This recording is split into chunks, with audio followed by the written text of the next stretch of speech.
Okay, what's up, everybody, and welcome to my Friday night Smackdown review.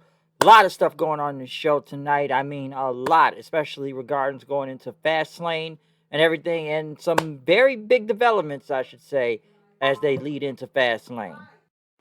We do kick off the show though with Michael Cole as he was coming out to interview Daniel Bryan about the cage match later on tonight. If Daniel Bryan can win this cage match, he will get a shot at the Universal title against Roman Reigns. He has to just beat Jey Uso tonight. Again, no. But in a cage this time. Now, if Bryan does not win this match, though, the original plan for Fastlane is going to be Edge and Daniel Bryan versus Roman Reigns and Jey Uso. But Bryan, he only wants to focus on this cage match tonight, that he wants another shot at the Universal title, and that, everybody wants to say, just a guy that goes along, he just shows up, works hard all the time. But Bryan said he's not going anywhere, and no one's not going to dictate his fate anymore. And he said the Edge and Reigns, they have their little dream match plan, but that's not going to happen because he's going to find a way to get to WrestleMania, he says. Bryan basically went on and, he talked about the whole video package from last week, but he said he's been beaten up a lot in his career, and what he had to do with the Elimination Chamber and how Edge just came in after he lost and pointed at the WrestleMania sign, and he's never felt like more of a failure at that time. Bryan basically spoke about WWE years ago, and basically it was his lowest in the company and whatnot. And he said he loves wrestling, but he's never felt like he's have in the past 20 something years now. And he decided a year ago he wanted to become a full time dad and whatnot. But after the Elimination Chamber and how he failed to get the Universal title, he's been put on the back burner and whatnot. And yes, he's been helping a lot of guys, trying to put them over and whatnot. But Bryan says when he came back, he wants nothing more to be in the main event of WrestleMania, and that he loves wrestling more than Edge and Reigns. That both of those guys have had like 3 matches, and he's had more matches in 3 weeks than these guys had in the last 3 months. I think he twisted the words a little around, but he got him back together again. So he's not going to be on the back burner anymore. And he's going to beat Jey Uso tonight. And he's going to go to Fastlane. And he wants his shot at the Universal title. And he is going to main event WrestleMania because this might be his last chance of main event in WrestleMania. So good promo by Bryan. A couple words messed up here and there, but really good. Basically, him making his case and how he wants to go to Fastlane and then go on to WrestleMania to defend that title and whatnot. He wants to make it back to the main event again. But right after Roman Reigns and crew came out, Reigns basically, I'm looking at the same guy, but he doesn't sound like the same guy. And what's confusing him is that is for the audience that he has a lot of ambition now, driven being the underdog, and that Bryan he waits on opportunity, and once it once in a while it works out for him, but it's only a select few that can be ambitious. And Roman talked about Bryan saying, "You say I don't love wrestling and everything. I don't love what I do. I love this business." He said it's not based off needs; it's based off service. Okay, it's based on what you can do for others, and that he's done a lot, like for Jay and Paul Heyman, and that this company needs him. Everybody needs him, including Bryan. And that once Jey Uso whips your ass tonight, you're gonna know how much you're gonna need me, and you're going to acknowledge me as the tribal chief. Bryan was about to say something, but Jey Uso took it and says, "This is the closest you're gonna ever get to that Universal title, Oos." And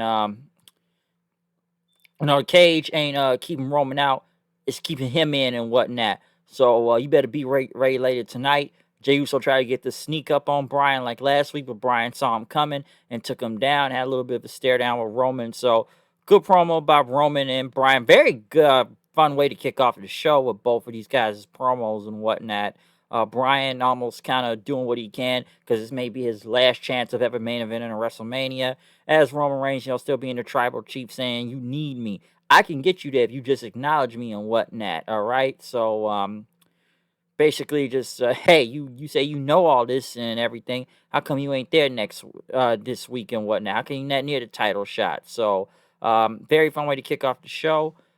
Street Profits came out as Sammy came out with his documentary team and talk about what happened last week with the whole fluke victory. Corbin came out saying we're not partners, we're not teammates, we're not none of that.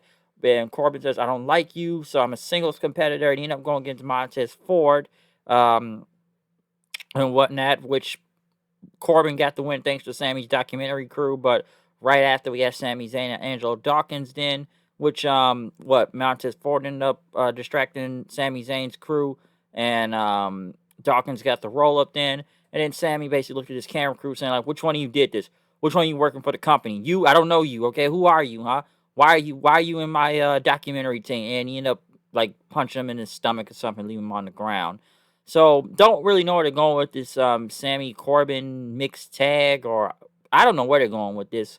Corbin, who just feels like dead in the water most of the time. Sammy, he is fun to watch, but I don't know why they kind of got him hanging with Corbin now. I don't really know where that's going. It's not a lot of tag teams anyways. Um, Reginald ended up getting fired by Carmella. Carmella called him a snake since he's obsessed with Sasha. Chad Gable went against Dominic. I feel like I've seen this for almost 2-3 weeks now, given that it's mostly a tag matches, but now it's a singles match with Gable and Dominic Mysterio. Dominic got the win right after Otis got on the apron, but Ray kicked him off, hitting a big senton on him through the announce, well, not through the announce table, but over announce table before Ray got up and hit his head on the camera and got out of there then. Next, Rollins was in the back talking about what happened last week. And that Cesaro wanted to embarrass him, but he's not going to forget that. Next thing you know, Buddy Murphy came up. He says, now I feel like I could assist you in a Cesaro situation. Rollins told him to get out of my sight. Why do they have Buddy Murphy kind of going back to Seth again? Haven't we kind of got through this already? I don't see why. I'm like, wait, didn't Buddy beat him in a match and whatnot, trying to get away from Seth Rollins? He wasn't the Messiah anymore. Well, not the Messiah. He wasn't the disciple anymore. He didn't want to be with Seth, so now he wants to join up with him. Was he supposed to be like some unofficial member of the Mysterio family or something? What happened to that? So very odd that they would have Murphy kind of go back to Seth, but Seth was like, "Get out. We're not doing this again." Bianca Belair went against Shayna Baszler. Of course, you gotta keep playing that Baszler clip of Asuka getting her mouth kicked in. Man, that's brutal to watch. But yeah, Bianca went against Baszler. Basically, throughout this match, I know Nia Jax and Sasha Banks are out there, including Reginald again, which Bianca got the KOD for the win.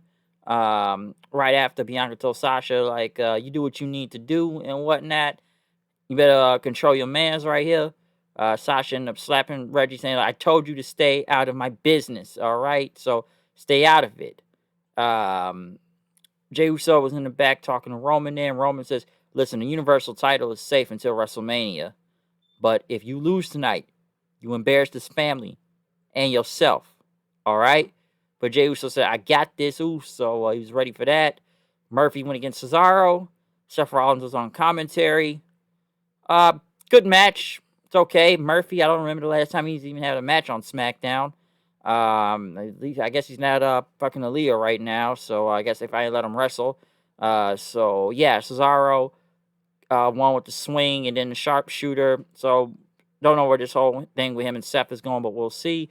Reginald, who had his bag leaving, tried to go to Sasha's locker room. Sasha says no and slammed the door in his face. But Nia Jax and Shayna ran into him and said, look, he reeks of failure. But Nia says, no. She basically thought the dude was cute. So, yeah, Nia Jax, I guess she wants to fuck him possibly. Right up the hole. Like I say, you could stick a lot of things up Nia Jax's hole. So I think that's what she's looking for. It's a lot you can put in the hole, man. It's a lot you can put up there. Okay, Apollo Crews. All right. Where do we go with Apollo Crews? Well, Apollo Crews came out with a Nigerian army and a spear. And like I said, he's got that military on. So like I said, the Nigerian army.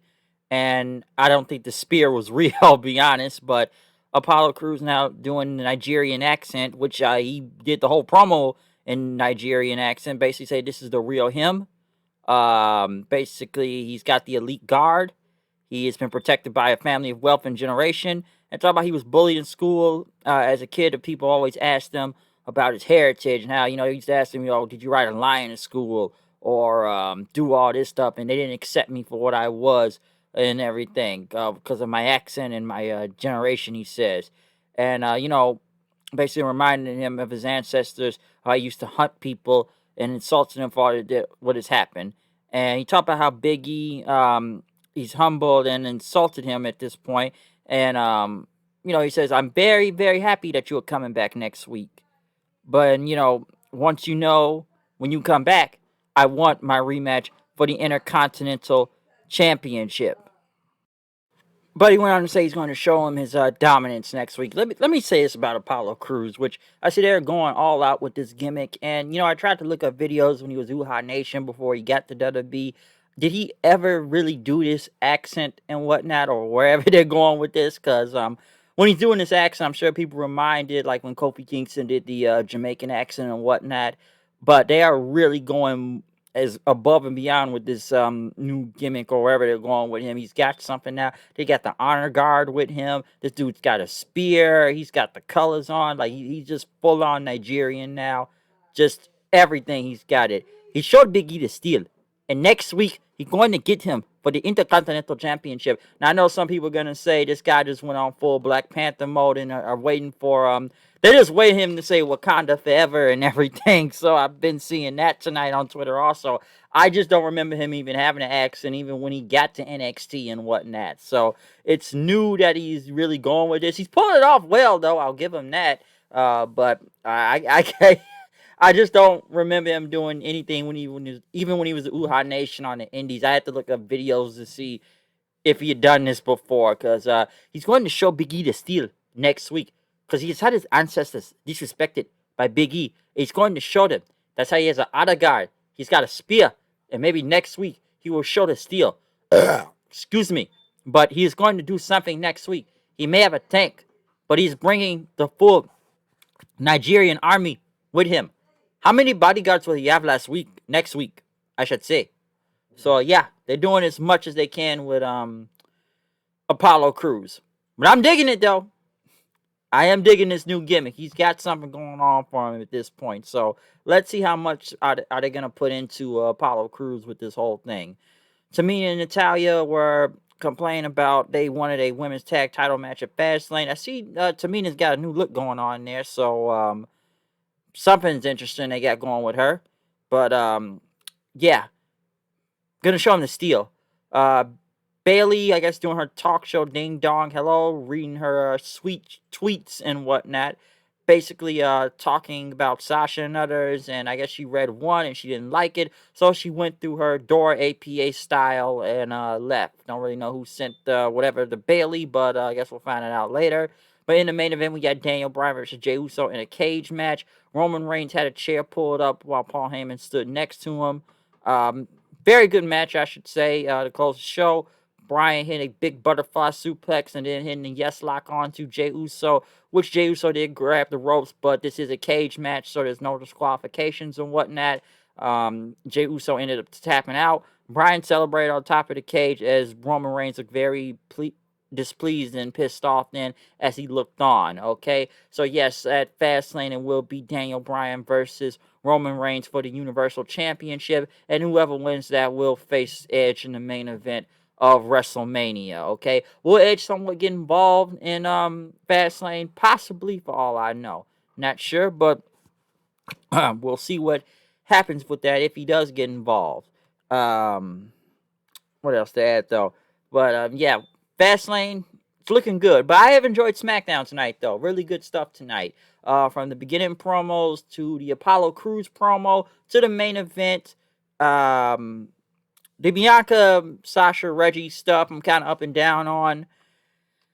The the tag division is just kind of, I don't even know at this point. I don't know where they're going with this Sammy Corbin thing. I'm not really sure. I don't want to see Murphy back with Seth Rollins again. It just would negate the whole thing.